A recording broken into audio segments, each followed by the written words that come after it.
Assalamualaikum warahmatullahi wabarakatuh. Salam jumpa pemirsa Dharma TV yang di rumah. Senang sekali saya Anti Arjanti bisa kembali hadir menyapa Anda dalam program Ngobras, Ngobrol Santai pemirsa. Iya pemirsa, kita akan membahas topik yang sangat menarik tentunya tentang pola edukasi dolanan anak pemirsa ya. Akhir-akhir ini telah muncul kembali aktivitas edukasi dolanan anak tradisional pada anak-anak tentunya. Lalu, apa sebenarnya dampak positif dolanan anak pada perkembangan karakter anak? Nah, kita telah bersama dengan trainer dolanan anak pemirsa. Saya bersama dengan Mbah Karjo. Jumpa kembali. Oke, Rahayu Mbah Karjo. Rahayu. Oke, dari mana tadi Mbah? Ini Dari tadi rumah? dari nemui anak-anak, Oke. kita bermain, ya, terus kemudian ya sambil mengkoleksi kembali Oke. beberapa mainan-mainan yang mulai tidak populer. Aduh, emangnya ada ya, Mbah ya, mainan yang mulai enggak populer dan ini sekarang sedang populer? Iya, Apa ya? contohnya ini. Nah, langsung ya. Langsung aja ya. Nah, seperti ini. Ini dulu kita mainan ini, kalau sekarang kan Itu beting ya namanya? Ya, beting. Mainan beting. Beting ini kalau di daerah selatan ada yang nyebutnya kebiar. Jadi ini Kebiar. ditaruh begini, kemudian Biar dilepas, gitu ya. biar. Dan setiap peserta mengambil satu persatu, tapi waktu mengambil tidak boleh menggoyangkan lidi yang lain. Nah, ini pelatihan mengembangkan konsentrasi untuk dapat dan juga strategi. Oke, Mbah Tarjo, kalau kita ngomongin tentang dolanan anak, mengapa sih Mbah ini dolanan anak penting dalam proses edukasi dan perkembangan anak? Kenapa ini Mbah? Baik, kita mengenal ada namanya dolan, ada yang namanya dolanan. Atau orang Malang biasanya ngomong dolin, dulinan. Nah, dolan atau dolin itu kita dari satu tempat pergi ke tempat lain. Pindah-pindah begitu Ya, ya? pindah. Oke. Nah, kalau dolanan atau dulinan menggunakan alat sesederhana bahkan hanya satu butir batu, Iya. bahkan sampai dengan alat-alat yang harus dirakit. Nah, yang itu juga membutuhkan keterampilan.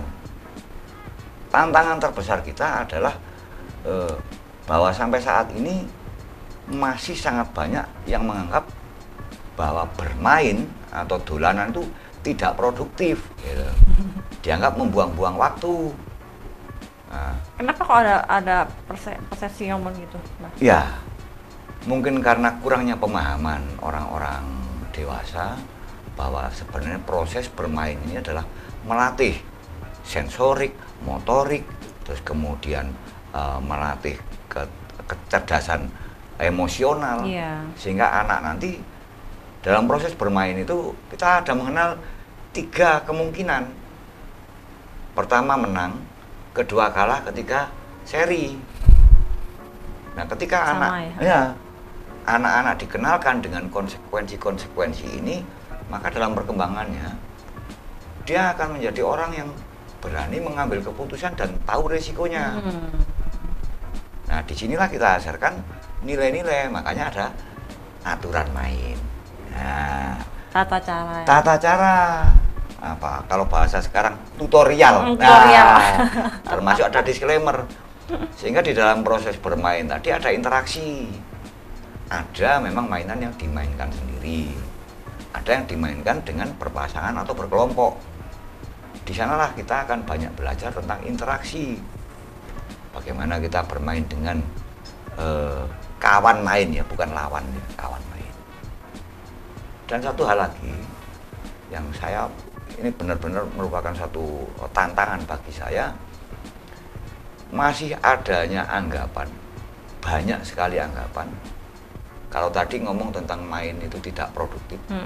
Nah, sekarang ini bukan banyak ya. Mereka, maaf saya sebutnya mereka ya, orang-orang di sana, di luaran sana menyebutnya ini judi. Dari mananya? Nah, begini. Contoh, ketika kita bermain dengan karet, gitu ya. Ini kan kebetulan saya rangkai ya untuk main.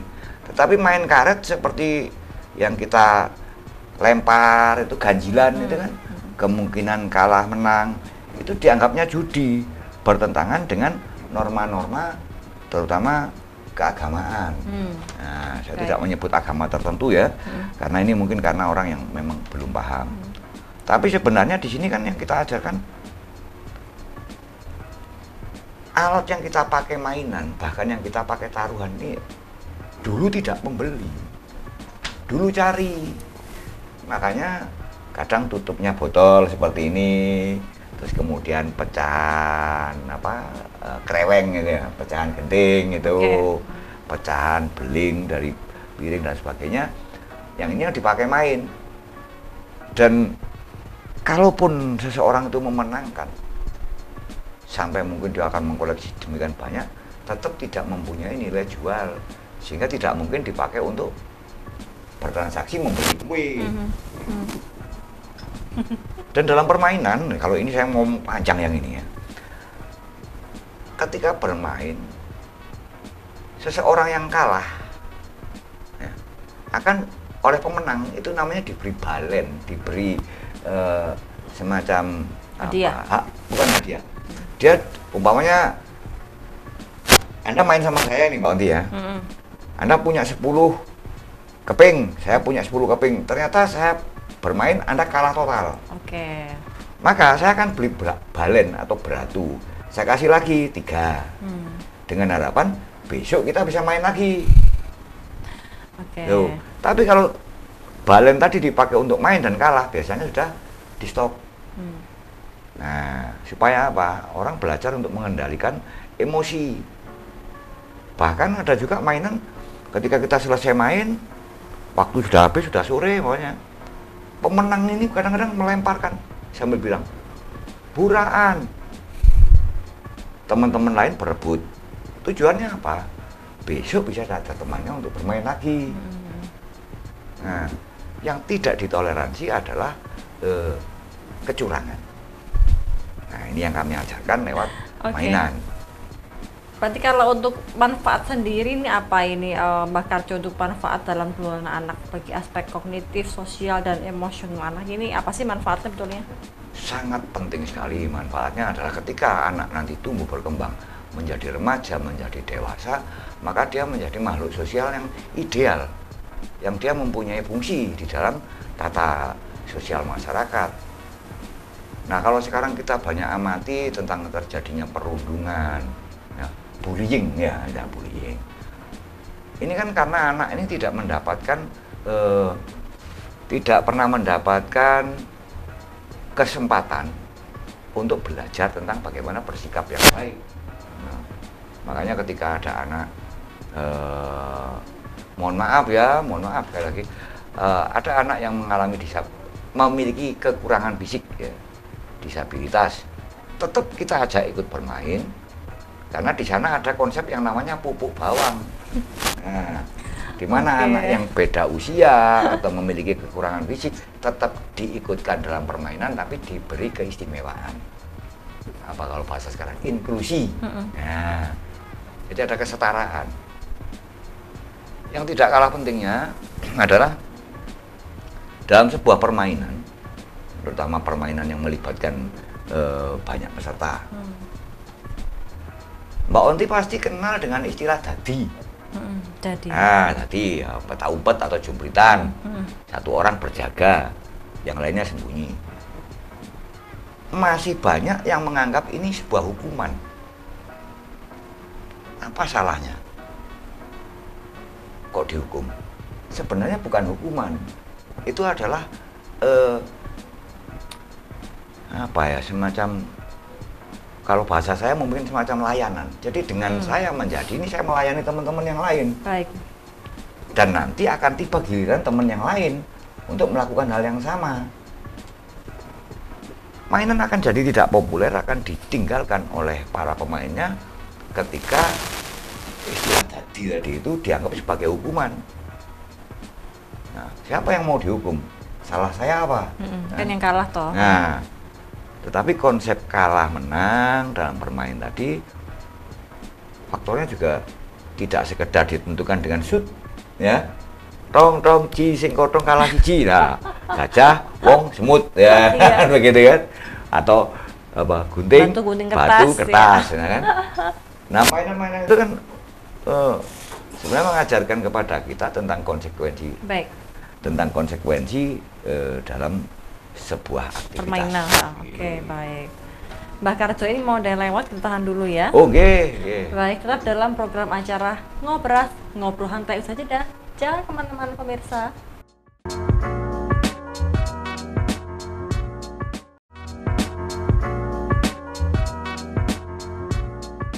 Ya pemirsa, terima kasih ada masih bersama kami di segmen kedua dalam program Ngobras, ngobrol santai pemirsa.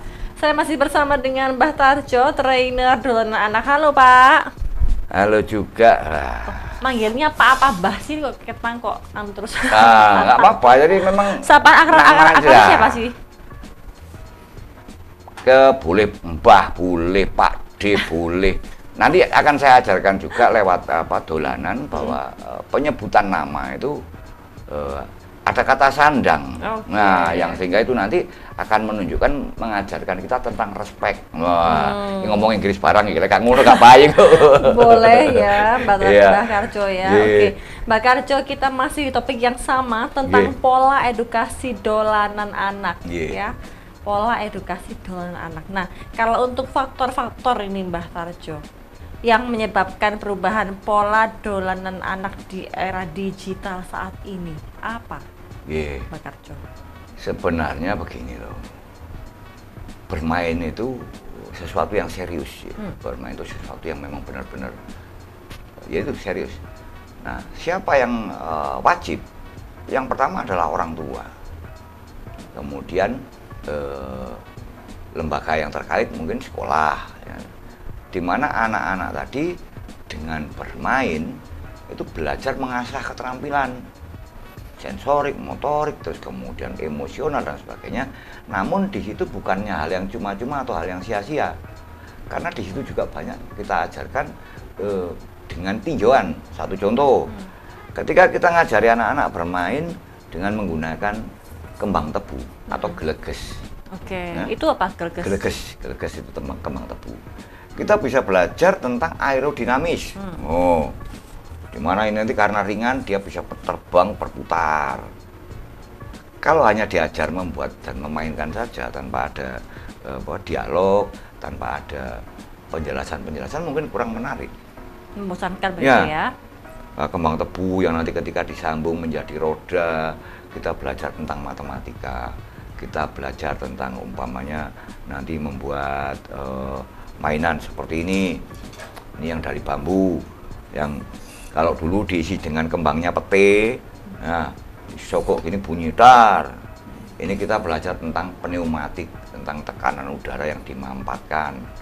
Nah, terus nanti kalau kita belajar membuat yang lainnya, barangkali kekehan, terus kemudian bandilan dan sebagainya, di situ sebenarnya kita tanamkan.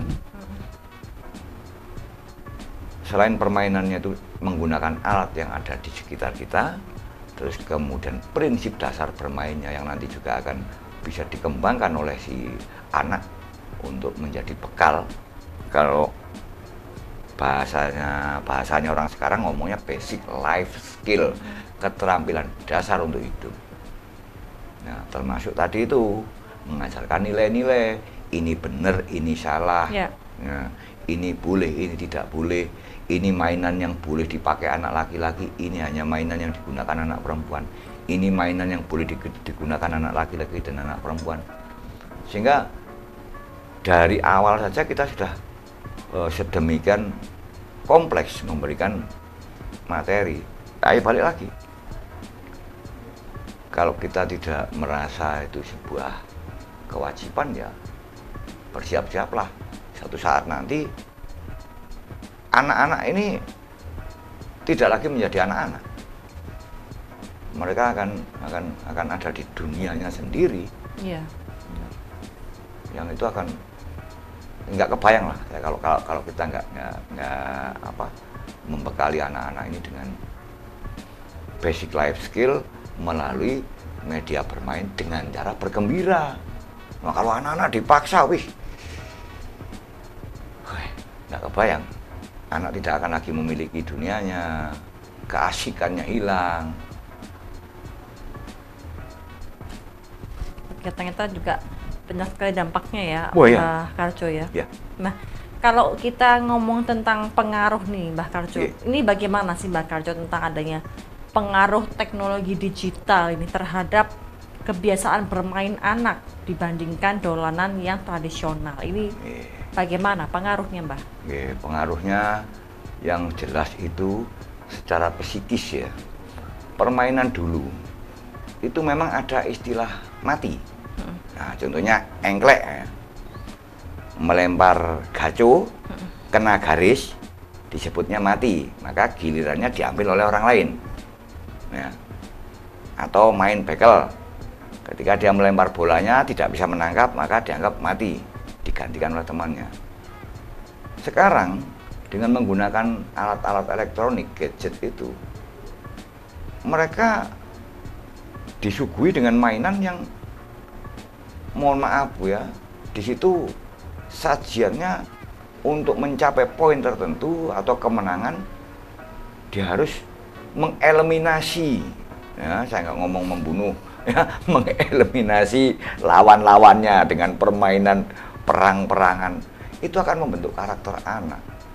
Untuk mencapai kemenangan, untuk mencapai titik tertentu, dia harus mengeliminasi dengan cara menggunakan senjata. Kalau dulu kan enggak. Kompetitif. Nah, balapan Melayu, mana yang larinya lebih cepat. Kemudian lomba terampil mengambil piting ini. Ya, saya pikir itu akan lebih konstruktif karena akan membentuk jiwa-jiwa yang lembut ya. Kita yang cinta kasih, cinta damai, bukan violence lah. Karena itu dampaknya sangat luar biasa.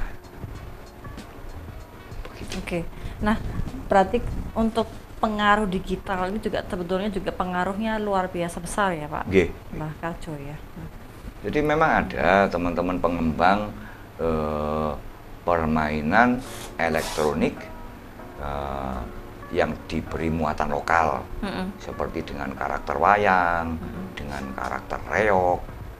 Tetapi ya balik lagi, di situ bentuknya adalah physical contact, jadi kontak fisik dalam bentuk mungkin perkelahian, perang dan sebagainya. Sementara kalau di kita kan main itu mengadu keterampilan. Itu. Ya seperti saya sampaikan di depan tadi, ada taruhannya. Nah, taruhan itu memang konsekuensi. Tambah lagi kurangnya pemahaman bahwa bermain itu dianggap sesuatu yang tidak produktif. Anak dipacu untuk ikut kursus ini, kursus itu, latihan ini, latihan itu.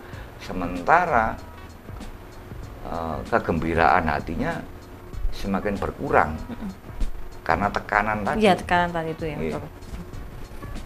Nah, kalau kita ngomong tentang resiko sendiri ini, Mbah Karjo, apa sih resiko yang mungkin timbul ini, Mbah, jika anak itu terlalu banyak menghabiskan waktu dengan permainan digital? Baik, dalam bermain itu ada resiko ya, resiko fisik dan resiko emosi. Resiko fisik yang pertama kelelahan, ya, kelelahan. Belum lagi benturan fisik dalam berlari, mungkin terjatuh, terpleset dan sebagainya. Tetapi akan terobati dengan kegembiraan. Makanya di dalam permainan itu selalu ada, tidak semuanya ya, kebanyakan menggunakan tetembangan, ada lagu-lagunya sehingga suasananya terbawa gembira. Dan satu lagi, luka fisik lebih mudah sembuh daripada luka psikis. Nah, makanya tidak di dalam permainan tradisional wadanan, dalam artian ini olok-olok atau ejaan, sangat jarang digunakan kecuali untuk anak yang memang dia mempunyai kecenderungan destruktif. Oke. Apa maksudnya? Beling, ya, curang, ya, dan dia tidak bisa kooperatif dengan temannya. Maka dia akan mendapat perlakuan dikungkung atau dipekung, atau bahkan dia memang dijauhi oleh temannya. Tapi disitulah dia belajar. Tetapi anak-anak yang mengalami trauma psikis akibat olok-olok ini akan mengalami trauma yang dalam. Makanya orang tua juga penting ketika anak itu bermain, jangan dimarahi. Ya. Bermain itu dalam rangka mengasah keterampilan. Kalau anak-anak panjenengan tidak pernah tahu rasanya berlari, kapan kekuatan kakinya, kegesitannya diasah? Hasilnya nanti 3. Anak yang selalu kalah bermain ini akan menjadi anak yang kuat. Kalah, pasti nanti kalau kalah itu denda, gendong, ya fisiknya dapat, sentian, fisiknya dapat. Kualitas kedua, anak gesit. Dia akan menjadi anak yang gesit, anak yang lincah, karena supaya dia tidak kalah dia akan berupaya. Dan kualitas yang utama adalah anak-anak yang cerdas, di mana dia menggunakan kemampuan intelektualnya untuk memenangkan, tetapi tidak beling. Kooperatif itu berarti ya Pak ya? Fair play, tetapi dia main strategi. Nah, beda dengan yang dengan kecerdasannya dia memanipulasi temannya, wis kape.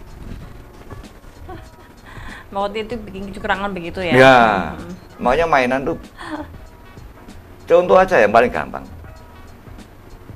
Ada sebuah pertandingan olahraga disebutnya sepak bola. Football games, ya, permainan. Tapi mereka mengurusnya dengan serius. Bahkan kompetisinya sampai tingkat internasional. Makanya ngomong tentang permainan itu bukan hal yang remeh. Mbah Karjo mau dari lewat, kita ngopi dulu di belakang. Oh ya, ngopi cocok ya jam segini. Ngopi cocok ya. Tetap dalam program acara Ngobras, ngobrol santai saja. Jangan kemana-mana pemirsa.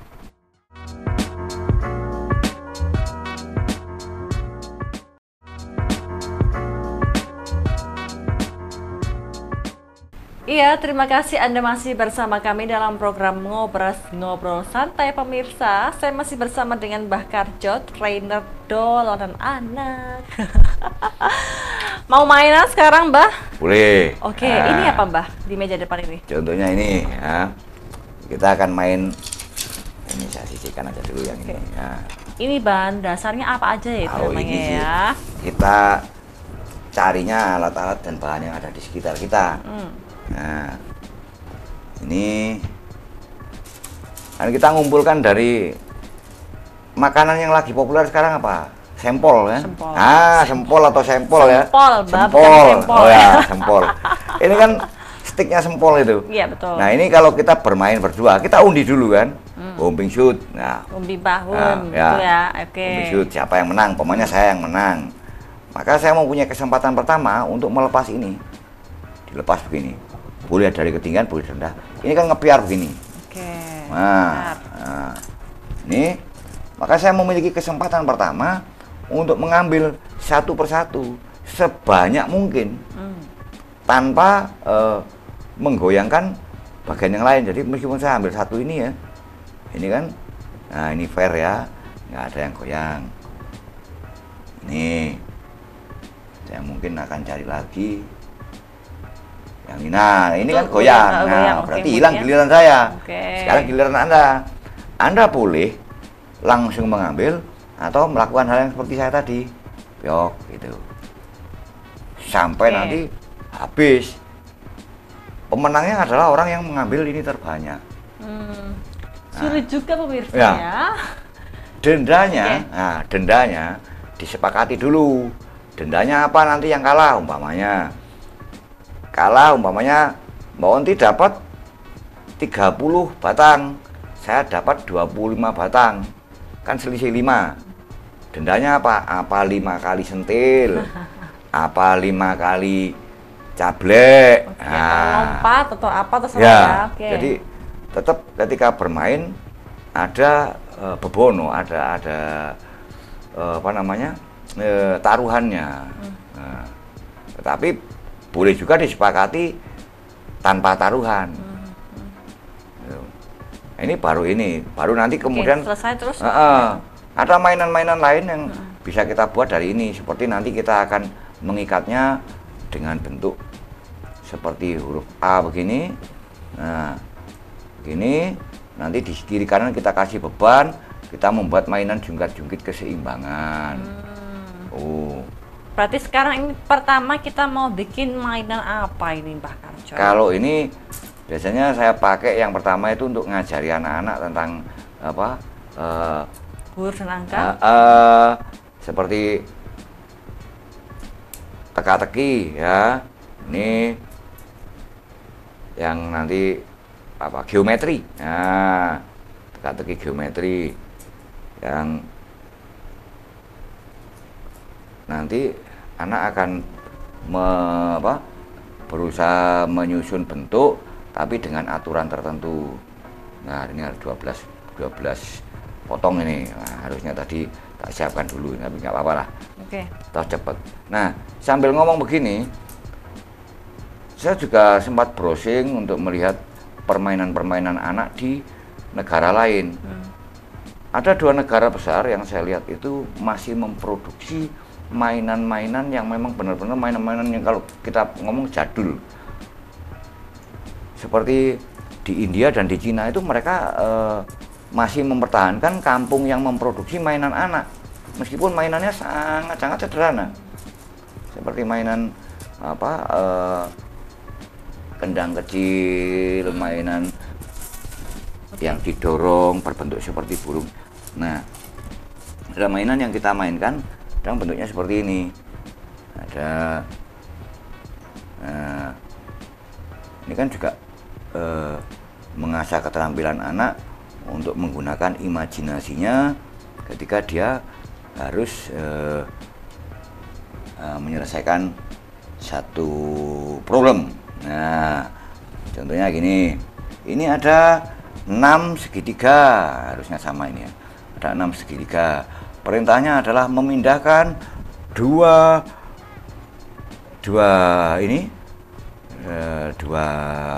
batang ini dipindah, tapi dia harus membentuk 5 segitiga, tidak boleh bolong. Umpamanya tak kasih contoh ini ke sini, ini sini, ini jadi 5, 1, 2, 3, 4, 5. Nanti dipindah lagi 2, harus jadi 4 dan seterusnya. Ini apa fungsinya untuk anak, untuk melatih apa? Ini anak-anak untuk dia mempunyai gambaran apa ya, imajinasi, dan dia akan merangkai. Oh, ini nanti kalau tak ambil ini akan jadi ini, tak ambil ini jadi ini. Ini biasanya cocoknya untuk anak-anak kelas 4, kelas 5 SD. Terus kemudian permainan-permainan yang bisa dipakai untuk apa semacam, kalau bahasa dulu mungkin kalau bahasa sekarang mungkin semacam sulapan, seperti anak yang disuruh mengambil gini nih. Nah, tapi diambil. Jadi banyak permainan-permainan itu, permainan close quarter game kalau saya menyebutnya. Permainan-permainan yang dilakukan dalam jarak yang sangat dekat sehingga memungkinkan ini dimainkan di kala musim hujan ketika anak tidak boleh keluar. Nah, maka anak-anak akan bermain. Terus kemudian banyak sebenarnya bermain tuh, tapi kayak ya balik lagi bahwa yang dibutuhkan anak-anak itu adalah waktu bermain, interaksi. Kalau ngomong tempat, ada mainan-mainan yang bisa kita mainkan di tempat yang sempit. Nah, bahkan mainan-mainan yang dimainkan dengan biaya yang sangat murah, tetapi yang diutamakan adalah interaksi. Sehingga ketika anak bermain itu, nah ini yang penting sebenarnya. Bermain itu adalah belajar. Nah, belajar itu kalau bahasa Jawa namanya sinau. Prosesnya pengulangan. 1 kali, 2 kali, 3 kali, bahkan sampai puluhan kali, sehingga anak-anak itu menjadi terampil. Nah, di saat-saat ketika dia sendirian tanpa temannya, dia mengasah keterampilannya sendiri. Sehingga nanti ketika bertemu dalam satu permainan, nah, ini teruji, dia akan tahu keunggulannya. Oh, si A ini pinter main neker, si B pinter main karet. Nah, dan balik lagi bahwa mainan ini dirancang ada interaksinya, sehingga orang tua bisa belajar bersama anaknya, anak bisa belajar bersama temannya. Yang seperti saya sampaikan di depan bahwa ini nanti grand design-nya adalah membentuk tata sosial masyarakat yang memang ideal. Tidak ada orang yang mengambil keuntungan dari orang lain tanpa perhitungan yang dibenarkan. Maka tidak mengajarkan kecurangan. Kalau kita mau koleksi, setidaknya ada sekitar 60 macam permainan. Dan sekarang banyak yang dilarang dengan alasan bahaya. Ya balik lagi, kalau kita memang mau, ya ayo kita dampingi anak-anak belajar, anak-anak bermain. Karena terus terang aja, bermain itu harus bergembira. Anak harus senang. Sehingga dengan senang tadi, umpamanya mau kita kasih muatan, contohnya paling gampang muatan tentang berhitung. Nah, muatan tentang berhitung itu nanti kan anak dengan bernyanyi dia akan hafal. Yeah. Okle, oji, jio, jiro, dan seterusnya. Kemudian kegesitan.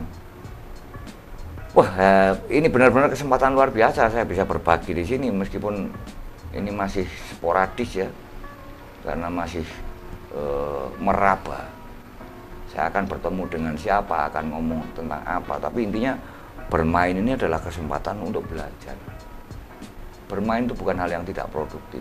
Bermain itu membangun. Alat-alat ini hanya pendukung.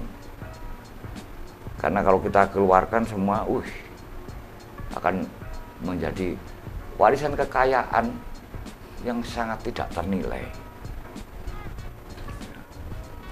Belum lagi nanti kita ngomong tentang penggunaan alat, kita akan ngomong tentang antrian. Belum lagi nanti banyak mainan yang ketika kita mainkan itu ada caturan. Caturan itu dialog. Dialog. Jadi kayak maunya cucu banyu, jaluk opo, saya sebut jaluk banyu, wadahmu opo, dan seterusnya. Ini menggambarkan etika pergaulan. Nah di sini juga kita ajarkan tentang panggilan kepada teman sebaya yang beda umurnya tidak jauh, itu panggilannya seperti apa. Dengan teman bermain yang beda umurnya cukup jauh, dia panggilnya seperti apa. Contohnya tua kepada yang muda. Kalau tua manggil yang muda tetapi laki-laki nyebutnya Dimas atau Dik kalau orang Malang secara umum. Nah, kalau yang dipanggil lebih muda tapi dia gendernya perempuan, nyebutnya Yoni Mas. Tapi karena orang Jawa mungkin karena dianggap wah aku feodal gitu, ya enggak lah. Setidaknya kita mengajarkan lewat permainan ini strata sosial, bukan dalam artian kita ini untuk menjadi inferior, tetapi belajar menempatkan diri. Oke, selain yang tadi permainan yang membuat limas dan sebagainya, itu apa lagi ya yang seringkali populer di kalangan anak-anak ini? Oke, ada mainan yang namanya ada lagi yang jadi di sentil gini, cutian itu. Nah, titis-titisan. Ini menggunakan apa bahannya? Ya bisa pakai ini, bisa pakai keping. Jadi intinya ada kesempatan awal, ada kesepakatan awal, alatnya seperti apa, aturan mainnya seperti apa, berkembang nanti. Termasuk nanti bagaimana kita bermain dengan role play. Wow, Mbak. Apalagi itu ya? Wah. Ini sampai mau segmennya habis sih, ini masih belum selesai ya. Ya, tapi paling tidak ada gambaran. Ada gambaran. Nah, nanti role play itu nanti sehingga dengan bermain orang akan tahu saya ini siapa, mau jadi apa. Oke, kita istirahat dulu, Mbah Karjo. Mau ada yang lewat? Tetap dalam program acara Ngobras, ngobrol santai usai jeda. Jangan kemana-mana pemirsa.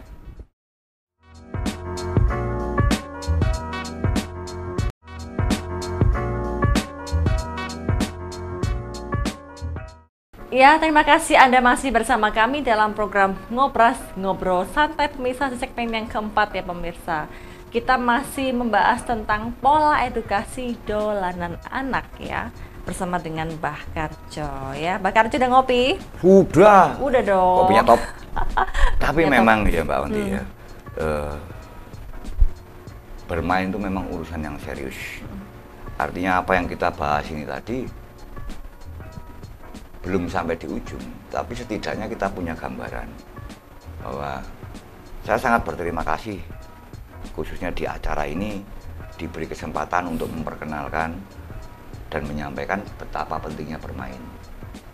Nah, saya juga berharap suatu saat nanti barangkali dari pemirsa ada yang berkenan untuk ikut bergabung, berkomentar. Marilah kita bersama-sama mengembangkan kembali.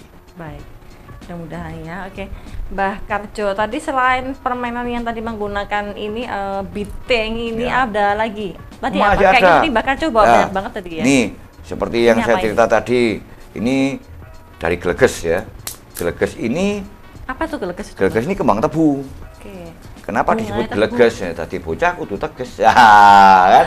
Jadi anak itu. Nah, jadi leluhur kita merancang permainan-permainan itu bukan tanpa dasar ya. Beliau merancangnya dengan pemikiran yang memang benar-benar dengan menggunakan berbagai pertimbangan, ya. Menggunakan apa? Sehingga apa yang disampaikan itu bukan sesuatu yang remeh gitu. Artinya seperti ini ya. Kita akan membuat mainan yang namanya tawon-tawonan ini.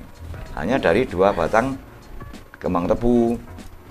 Nah, di sini kita akan belajar tentang prinsip-prinsip aerodinamis. Loh, kok sampai tahu aerodinamis? Loh iya, kalau dulu kita tidak pernah belajar tentang apa itu aerodinamis, tetapi para ahli yang bergelut di bidang tersebut tahu bahwa ada permainan yang jauh sebelum Wright bersaudara mengenalkan apa itu pesawat terbang, kita sudah mengenal sesuatu yang dimainkan dengan mengandung unsur udara.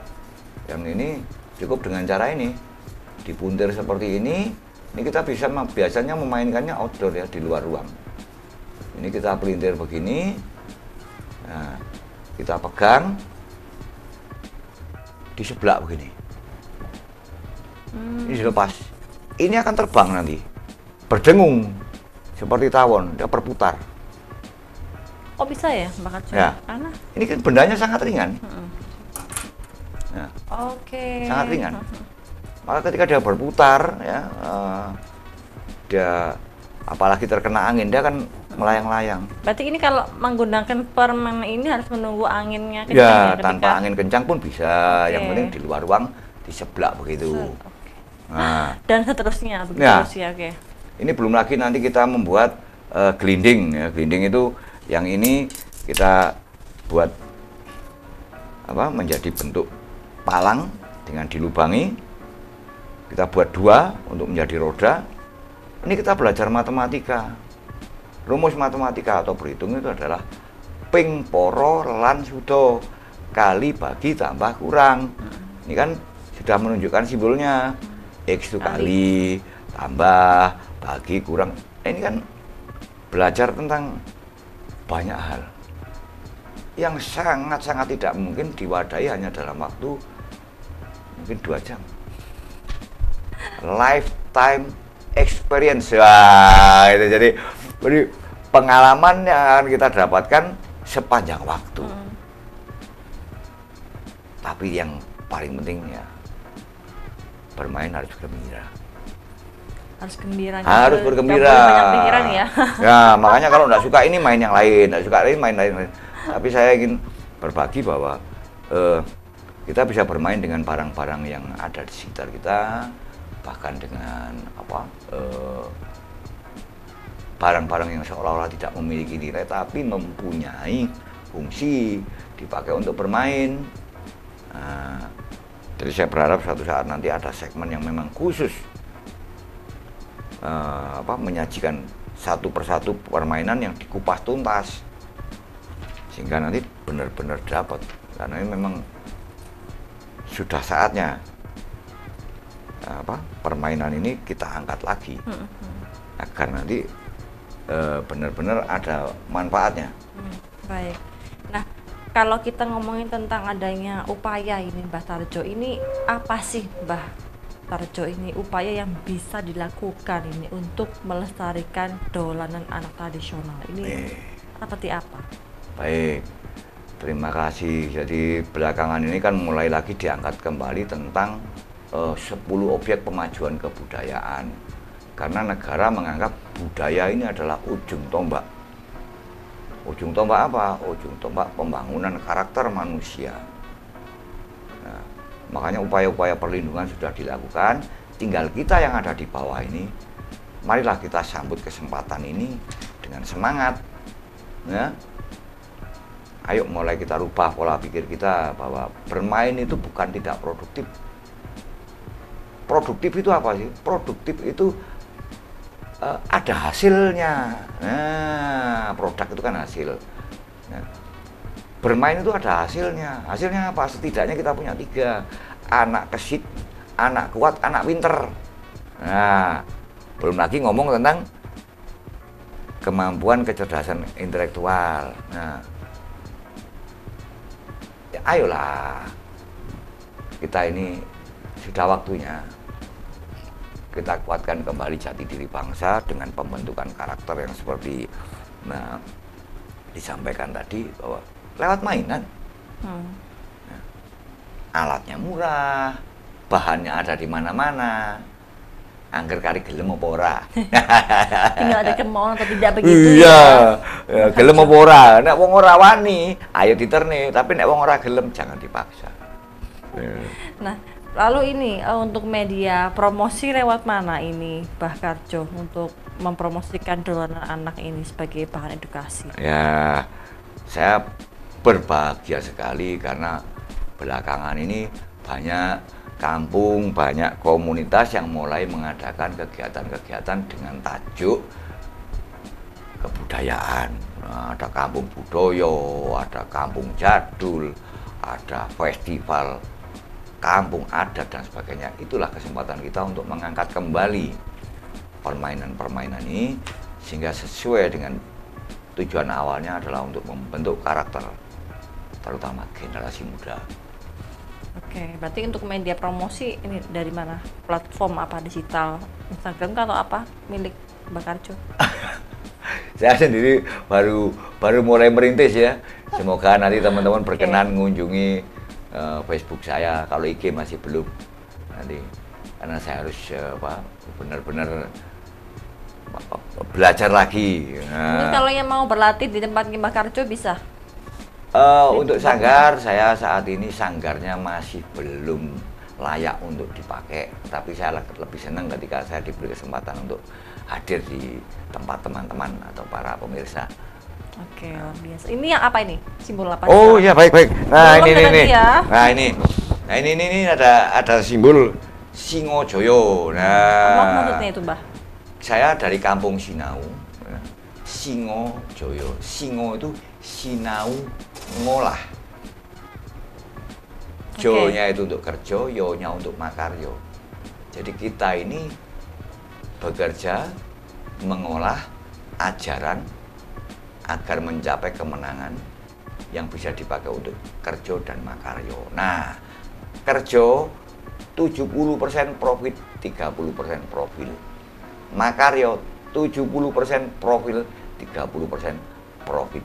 Nah, pilih kaya atau terkenal? Atau dua-duanya barangkali. Ya. Kalau bisa dua-duanya ya, Mbak. Ya.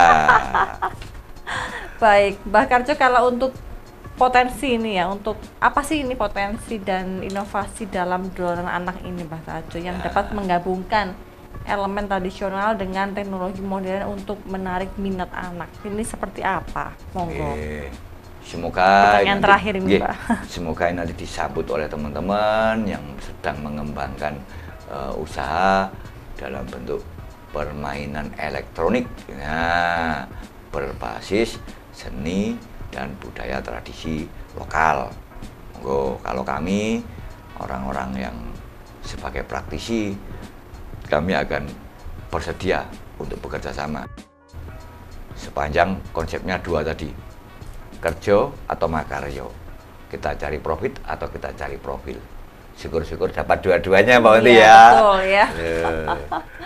Baik, ada lagi yang sampaikan untuk harapan ke depan seperti apa Mbah Karjo? Silahkan di penutupan kali ini, monggo. Nggih. Tidak banyak yang saya harapkan.